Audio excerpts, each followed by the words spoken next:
Good morning, folks. John Adamson with Seeking Light. Once again, a car video. A really rather rainy day, kind of like very wet. I woke up, it was somewhere between 4 and 5 in the morning, to a multiple explosion event. I thought explosions were going off in the distance, and it turned out it was just rapidly deployed from heaven thunder. But there was one lightning bolt that struck nearby because I had my eyes closed and I faced the window. It was bright enough that I could see full light through my eyelids. And I waited for that one to crack nearby, but it was kind of distant. I was surprised. But anyway, the local woes, but nothing too severe. So DuckDuckGo has announced that they're going to be censoring.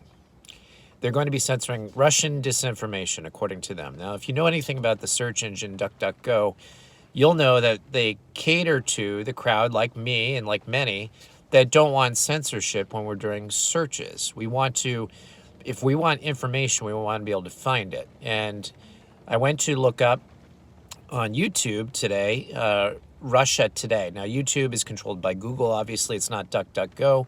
But then I found out that DuckDuckGo is also censoring. So we can't get any direct news information from news sources in Russia that even though there's going to be a certain bent to it, there's a certain bent to every single news source that you know. And so it's good to get that balanced perspective. And somewhere probably in the middle for most news reports, you're going to get the truth.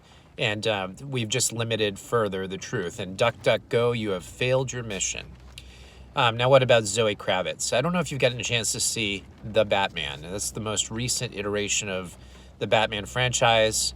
You've got Pattinson. I just blanked on his first name. It'll probably come to me in just a little bit.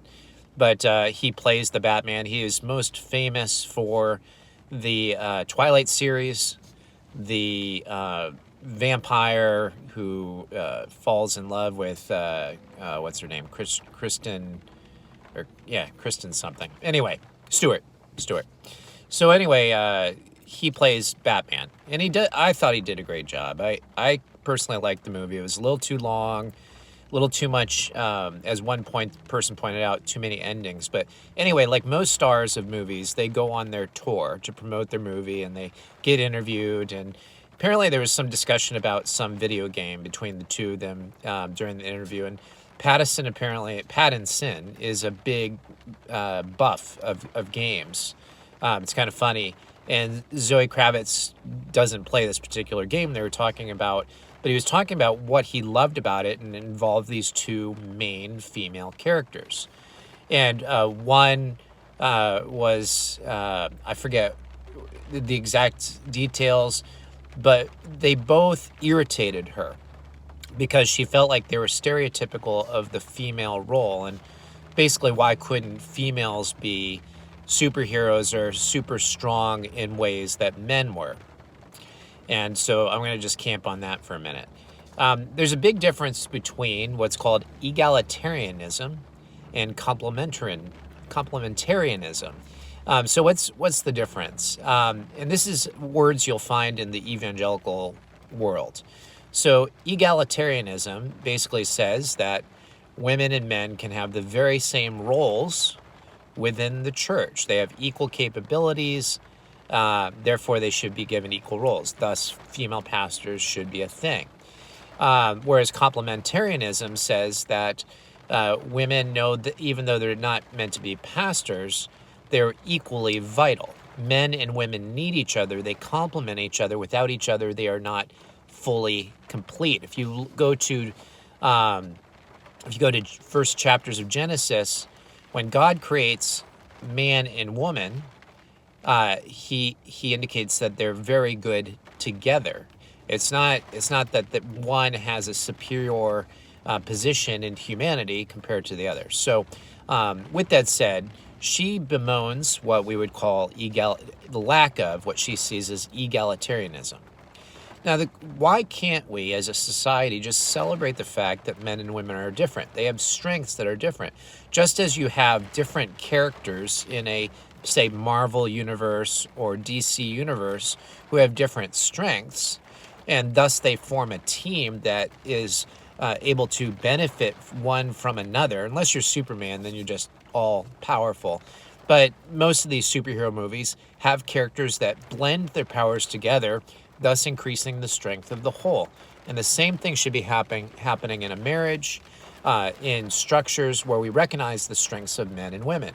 For example, I have to really work. You might find this hard to believe, but I have to work. I have to remind myself, it's a constant thing, to remember the feelings of the other person.